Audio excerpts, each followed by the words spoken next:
What's up? Welcome back to Nowstalgia. Dave here with review of Magic Mike's Last Dance, the third Magic Mike film starring Channing Tatum, Steven Soderbergh, back in the director chair. This film just came out in theaters last week. It was originally pegged to be an HBO Max release, but of course, the changes over at Warner Brothers Discovery has led this movie to come out in the theaters, although didn't get as big a release as it deserved, in my opinion. Only got like a 1,500 theater count release. This movie should have opened wide, especially over Valentine's Day weekend. I feel like that's a big no brainer. All the scuttlebutt about Hollywood insiders, people don't understand why this release was slow played. Seems like a missed opportunity for WB, but nonetheless, we're back with another Magic Mike movie, another Soderbergh movie. His gosh, what does it make? Like his seventh movie since 2017. Steven Soderbergh's working. We know he's busy, and we like that about him for sure. But yeah, Channing Tatum, man, I'm just so happy he's back. Last year he made Dog in the Lost City. Now he's back as Magic Mike, back as Mike Lane. And Channing Tatum to me is just pure box office. He is a star if ever there was one. I just think he's so likable and so charming as a screen presence. And I really do love him as Mike Lane, as the titular Magic Mike. So, Magic Mike XXL, which came out a while ago, back in 2015, was kind of billed as like the finale, but obviously this title suggests that it is the finale, a movie where Mike Lane has aged once again. Some of his business pursuits in the past series have concluded or failed, as you could say. And next thing you know, Mike finds himself directing a stage production, not really being one of the guys, one of the strippers anymore, right? The Kings of Tampa, who we came to know in the first two movies, Joe Manganiello and Matt Bomer and friends. Those guys are not in Magic Mike's Last Dance except for a brief Zoom cameo, which was a choice for sure. I don't know if it was a great choice because we do meet a bunch of other dancers, really talented guys doing dancing and choreography in the back half of Magic Mike's Last Dance. But those guys, we don't know them the way we know the Kings of Tampa characters. So really all of the dramatic storytelling falls on just Mike this time, as well as, of course, a new character, Maxandra, played by Salma Hayek. And Salma Hayek's character, Max, she meets Channing Tatum and kind of brings him in to direct this stage play at a theater that she owns as a wealthy woman, as a way to kind of get back at her uh, estranged husband who cheated on her, but also as a way to perhaps express herself and feel fulfilled in what she's doing. So it's kind of an interesting premise that's very different from the first two Magic Mike movies. Um, it is kind of a cool presence, but in the sense it's trying to split the difference between like two classic like story or filmmaking tropes, right? It's like let's make the thing, make the show, make the movie.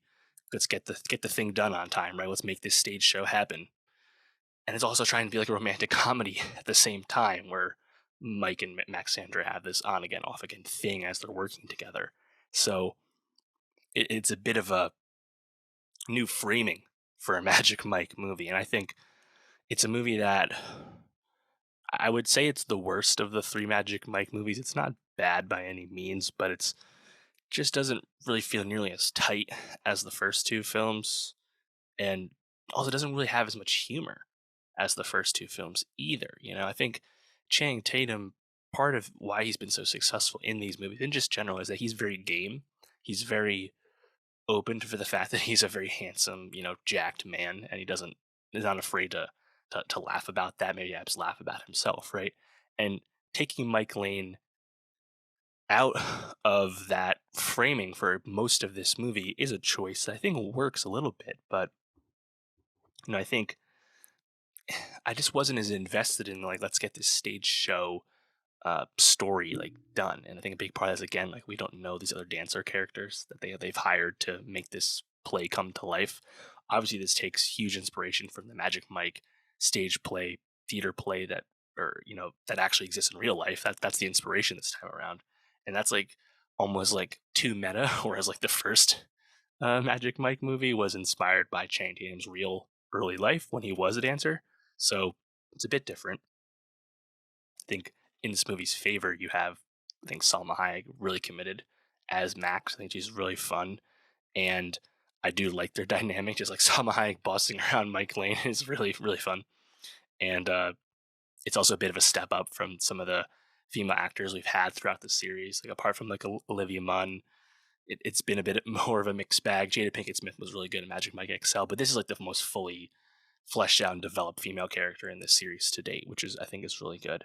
But I think if there's anything to recommend about Magic Mike's Last Dance, it's two clear set pieces. The first one, in the very beginning of the movie, right after Max and Mike meet, Mike gives a really uh, elongated private dance to Max after Max basically kind of propositions him about such a thing. And that is a incredibly sexy thing. I think Channing Tatum is a really strong guy, so like the physical dexterity and just in general, like it's very impressive. Some of those um, positions they find themselves in. And the other side is going to be at the very end of that stage play, at the very end of the film.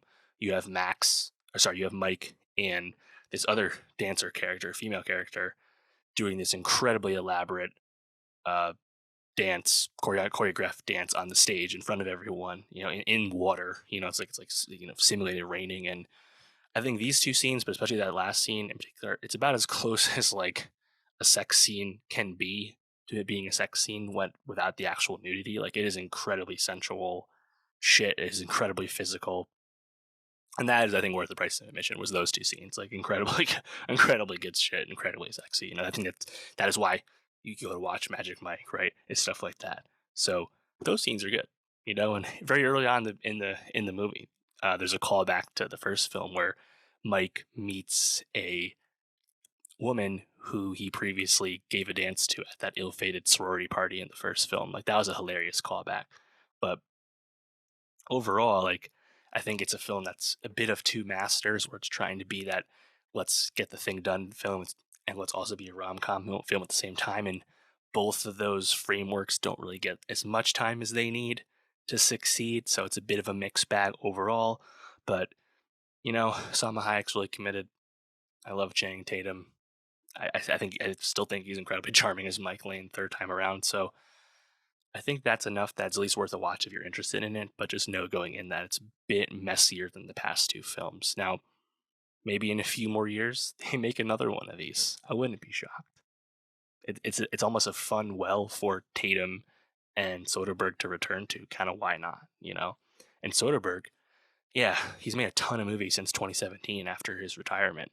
Have any of these movies been truly amazing, truly excellent? No, but none of them have been bad at all. I think I've liked all of them. They've all been good. They've all been fun. I think it's pretty cool that he works as fast as he does, and the quality really doesn't dip at all.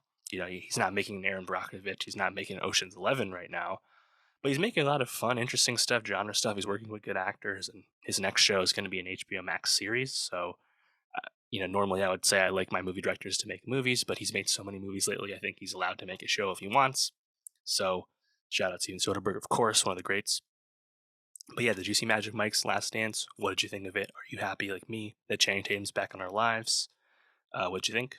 And for more movie reviews, subscribe, and I'll see you next time.